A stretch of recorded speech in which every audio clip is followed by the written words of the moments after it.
Yo, what is up, my friends? It is Hippo, and on July 13th, it was announced by Deadline that Michael Waldron was officially developing a Nova movie for Marvel Studios. If you've been following Nova's path towards appearing in the MCU for the past few years, you would know that for a while it's been talked about as if he's going to be getting a Disney Plus series, but it seems like actually now we're going to be doing a movie, which I think is probably a bit better. Now, there's a lot I want to talk about in this video. Firstly, I just want to look at Nova's path to the MCU and what it might look like with him coming in. But secondly, I want to look at Michael Waldron's career and really look at if Michael Waldron is the right writer to tackle this, and possibly director, because if he's able to develop a pretty good script for Marvel, it's reported that he does have his eyes on that director's chair. But before we get into Michael Waldron, let's just talk about Nova himself. Now, there's actually two Novas in Marvel Comics. I mean, theoretically, there's thousands, but the two main ones are Richard Rider and Sam Alexander. Now, Richard Rider is that original Nova. He debuted in the 60s. He's been around for a hot minute. Sam Alexander is the legacy Nova. He's the Miles Morales or Kate Bishop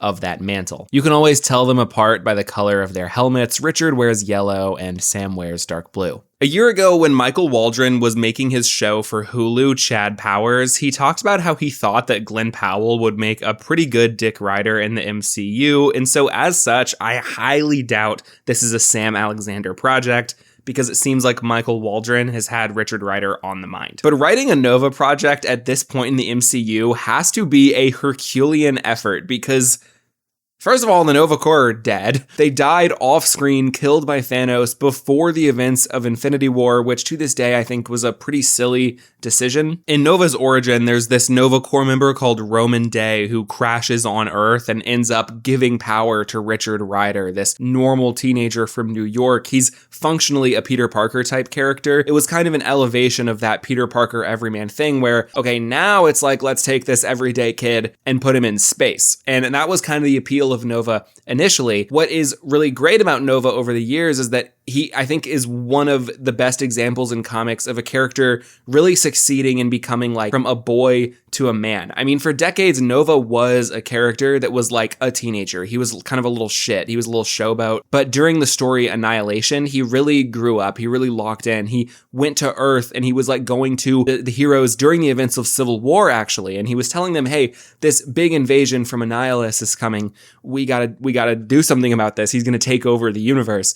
And you know, Captain America and Iron Man are over there like, fuck you, bitch. At this point in Marvel's publication history, if you're gonna do a teenage Nova, it's probably going to be Sam Alexander. Back to the Glenn Powell thing, I don't think we're gonna be doing that. So I assume we're gonna be skipping over a large chunk of his origin. Roman Day is in the MCU. He was played by John C. Reilly in the 2014 Guardians of the Galaxy. And again, that character is presumably dead.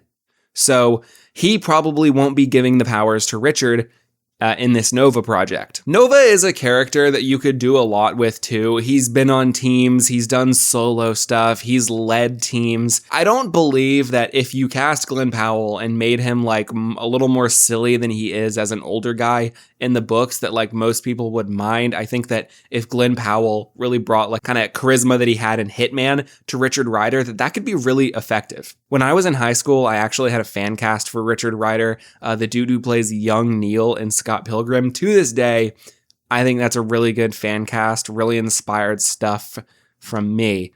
But is Michael Waldron up to the task of writing a Nova movie for Marvel Studios? A lot of people don't seem to think so. People are very hit or miss on Michael Waldron. You'll find a lot of people saying that he is incapable of writing a good Nova movie, that he ruined Scarlet Witch and America Chavez in Doctor Strange in the Multiverse of Madness, and I think that's a good time to segue into what he's written before. We have Doctor Strange in the Multiverse of Madness, and we have Loki.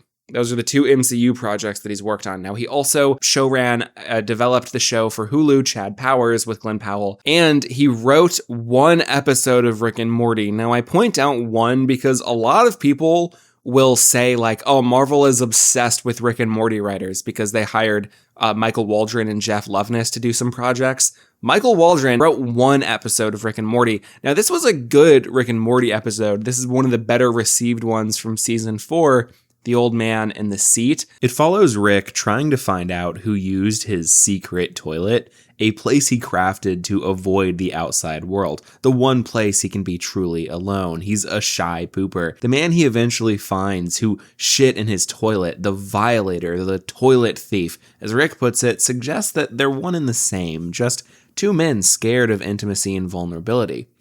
Rick scoffs, but it's clear to us and him that he knows this deviant pooper is correct. Meanwhile, Morty and Jerry have to fix Jerry's mistake of developing Gluty's app, and I posit that Gluty is one of the best little glup shittos in all of Rick and Morty. You want to develop an app?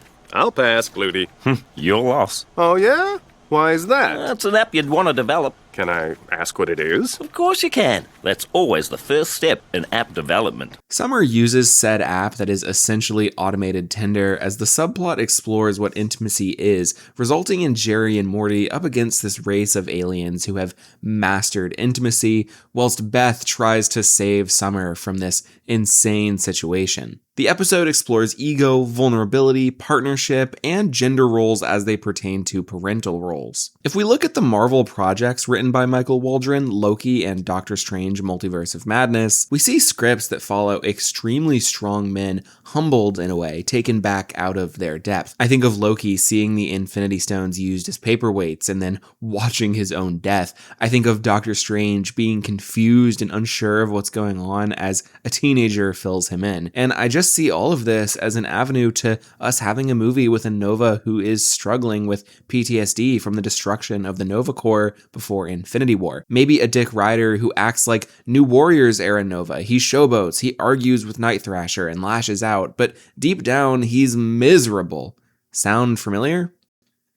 Perhaps Nova will need to lock in as Sphinx or even Annihilus loom. Now, as per the takes that Michael Waldron ruined Scarlet Witch and America Chavez, I'm not going to argue on the Scarlet Witch thing. Whilst I do agree that he didn't write her well in that movie, there is a narrative that he did not watch WandaVision, which is not true. That came from Elizabeth Olsen saying that some of the creatives working on the movie hadn't watched WandaVision, but she never specifically named Michael Waldron, and he came out and said that he was watching it and collaborating with Jack Schaefer, the creator of WandaVision, whilst writing the script for Doctor Strange 2. So I did just want to clarify that. As per the take that he ruined America Chavez as well, I don't particularly agree. I'm not the expert on her character, but I thought she was good in the movie. I enjoyed her character, and I kind of was under the assumption that she would be back sooner. I also must say, I think Michael Waldron is probably going to write some pretty good Dick Ryder jokes. And listen, if you don't like the Dick Ryder jokes, you're a fake fucking Nova fan. Yep, I said it. Listen, his name is Dick Ryder. He's from Long Island. That's Nova, baby. Michael Waldron is a writer that I still struggle to nail a final opinion on. When I look at his work, I don't see someone where I'm like, oh my god, Michael Waldron is writing the Nova movie. We are so fucking back, Nova heads. I also don't look at it and think oh fuck, we're fucking cooked, dude. Yo, this dude cannot make a good Nova movie. I don't know about that. I think he could. If I was to look at Rick and Morty as a show, I think that Nova is a character that would feel right at home in a Rick and Morty type world, going to all these different planets. In the episode that Michael Waldron wrote, there's this really funky planet.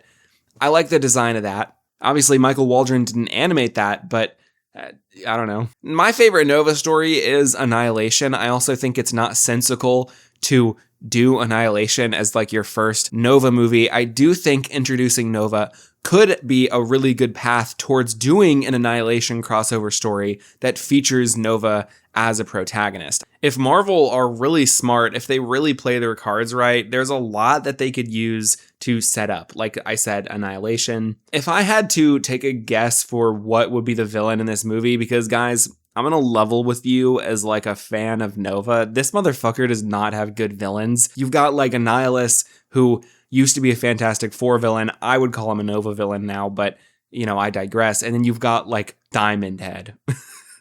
Diamond Head is such a funny villain because I think he was kind of like Nova's signature villain for a while, but he's so completely like below Nova's power level that it's like nonsensical to even treat that like seriously anymore. So if I had to put money on who the villain in this movie would be, it would be Sphinx, who is interesting because if you approach it in a certain way, you could use that to tie into the MCU apocalypse and also give that like a long setup. Nova, I feel like, is a character that you could just kind of put any cosmic villain into his project. I mean, it doesn't even have to be a cosmic villain, dude.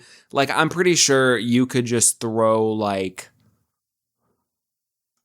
Gravitron into like a Nova movie and make that work. Count Nefaria.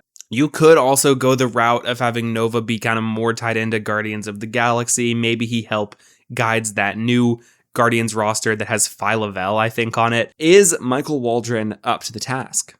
Like I said, I don't know. If you enjoyed watching, make sure to like and subscribe. Let me know what you think a Nova movie might look like in the MCU. If you're excited for it, if you think Michael Waldron can write it. I want to give a huge shout out to my channel members, Kat McKee and Mick Snickerbottom. Thank you guys so much for supporting the channel. It means the absolute world to me. Other than that, have a great day or night. Hippo out.